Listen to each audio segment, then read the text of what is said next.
Alors, ou bien tu sors d'Ukraine, ou bien tu sors du G8.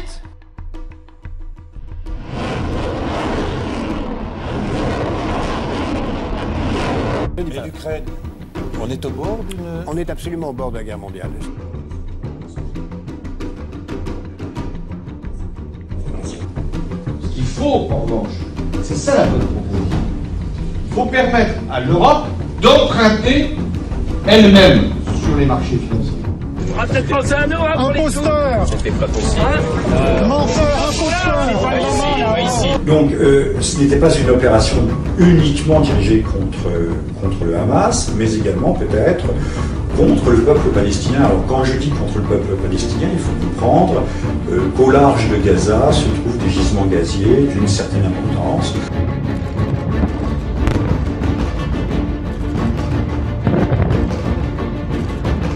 Ce n'est pas la bataille d'Israël, c'est votre bataille, c'est la bataille de la France. Parce que c'est la même bataille. S'ils réussissent ici, et si Israël est critiqué, et pas les terroristes, eh bien si nous ne sommes pas solidaires, eh bien cette peste de la terre, du terrorisme viendra chez vous. C'est une question de temps. Oh yeah, that's shameful, absolutely shameful. And can I just say this? I think it's time people told the truth about what people are saying in Israel. For example, Interior Minister Eddie Yishan in 2012 saying they're going to send the Gaza back to the Middle Ages.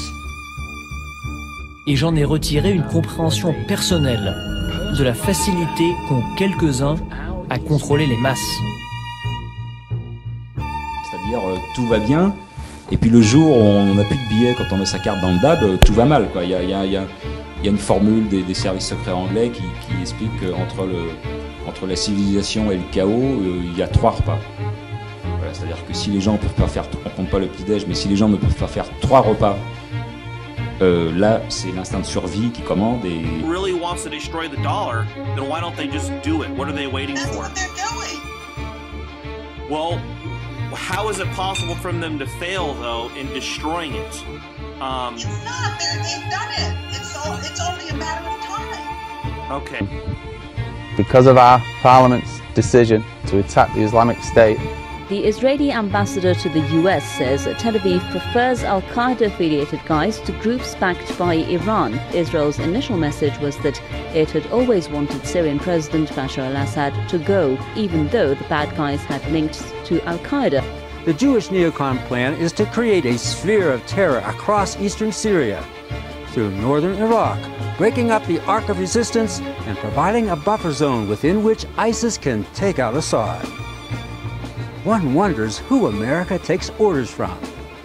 98% of its people or neocon Jews. Donc je pense qu'il faut viser le gouvernement mondial comme une stratégie. Et d'ailleurs, quand les gouvernements parlent du G20, c'est une illusion, une sorte de retard avant le gouvernement mondial. On va vers ça. Est-ce qu'on ira à la place de la guerre ou après la guerre? Je ne sais pas. Mais c'est ça qu'il faut viser. Que les Mistral promis à Poutine arrivent dans l'arsenal de M. Poroshenko. Voilà ce que je précise. Et je le lui ai dit d'ailleurs. Je le lui ai dit. Mais en fait, l'autre situation idéale, c'est une ville qui soit en quelque sorte la capitale planétaire d'un univers. On peut imaginer un gouvernement mondial à Jérusalem. Même si on peut imaginer, rêver d'un Jérusalem devenant capitale de la planète qui sera un jour unifié autour d'un gouvernement mondial. C'est un joli lieu pour un gouvernement mondial. Et je peux vous dire une troisième chose. On ira ensemble vers ce nouvel ordre mondial. Personne, je dis bien, personne ne pourra s'y opposer. Mais si l'on croit, comme c'est mon cas, dans la République, à un moment, il faut passer par la franc-maçonnerie. Ça vaut plus une fortune de faire un test ADN aujourd'hui? Non. Et il faut que je fasse quoi? Que je crache en dans un petit flacon? vous crachez dans une tube, vous envoyez, et 2 semaines, 3 semaines plus tard, vous aurez les résultats. Et qu'est-ce que vous en faites, vous, de ce test ADN? New World Order, Mr. Rothschild, right? New World Order. Depopulation. Oh, listen, who are you... Genocide. Who are you televising for? Well, we're independent yeah. filmmakers.